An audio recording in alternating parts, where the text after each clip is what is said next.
Hello everyone, स्वागत आहे तुमचं निधीज किचनमध्ये।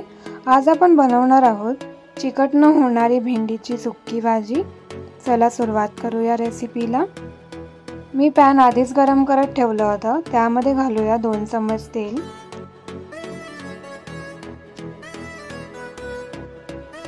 तेल गरम झालेलं आहे, आता त्यामध्ये घालूया अर्धा चम्मच राई आणि अर्धा चम्मच जिरा आणि राईला तडतडून द्यायचं आहे।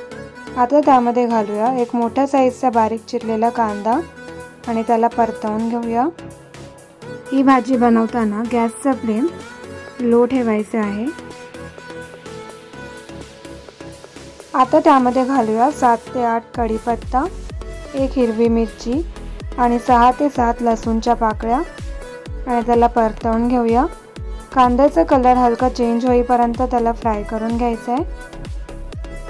कांदा फ्राय झालेला आहे, आता त्यामध्ये घालूया एक मीडियम साईजचा बारीक चिरलेला टोमॅटो आणि त्याला परतवून घेऊया।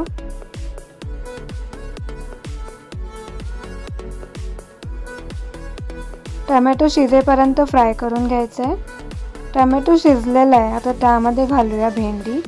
मी इथे पाव किलो भेंडी घेतलेले आहेत आणि त्याचे असे बारीक काप करून घेतलेले आहेत। भेंडी घालून परतवून घेऊया आणि झाकण ठेवून 2 मिनिटं वाफेवर शिजवून घेऊया। 2 मिनिटं झालेले आहेत, एकदा परत परतवून घेऊया। आता त्यामध्ये घालूया चवीनुसार मीठ आणि मसाल्यांमध्ये मी इथे घेतलेला आहे अर्धा चम्मच घरगुती लाल तिखट मसाला, अर्धा चम्मच हळदी पावडर, अर्धा चम्मच धनिया पावडर, अर्धा चम्मच सब्जी मसाला, अर्धा चम्मच जीरा पावडर, पाव चम्मच गरम मसाला आणि पाव चम्मच लाल मिरची पावडर। मसाले घालून मसाल्यांना परतवून घेऊया।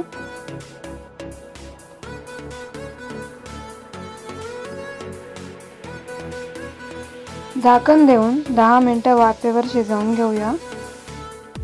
मध्ये मध्ये परतवत राहायचे आहे, म्हणजे भेंडी जे आहे ते खाली लागायला नको।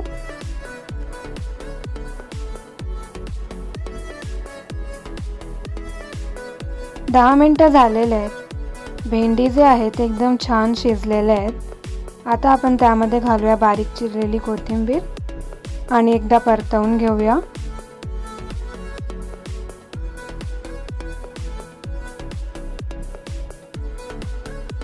आणि गॅसचा फ्लेम बंद करूया। एकदम सोपी व चिकट न होणारी भेंडीची सुक्की भाजी बनवून तयार झालेली आहे। ही रेसिपी तुम्ही नक्की ट्राय करून बघा आणि मला कमेंट्समध्ये कळवा। जर तुम्हाला माझी ही रेसिपी आवडली असेल तर व्हिडिओला लाईक आणि शेअर करा आणि चॅनलला सबस्क्राईब करायला विसरू नका। Thank you.